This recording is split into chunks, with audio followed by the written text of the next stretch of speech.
আসসালামু আলাইকুম, কেমন আছেন আপনারা সবাই? দেখেন আজকে ইফতারের আয়োজন।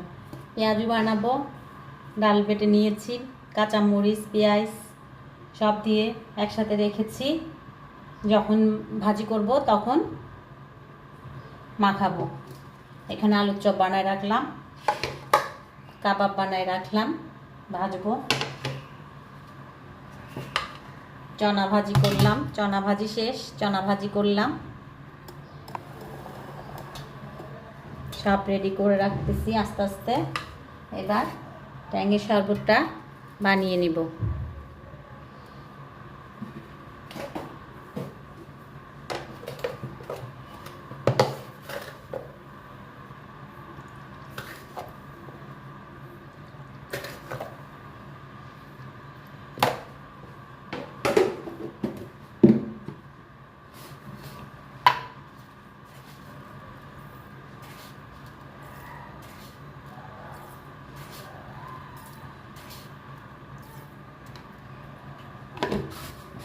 রোজার মধ্যে শরবত অবশ্যই খেতে হবে, তাই শরবতটা বানিয়ে নিচ্ছি।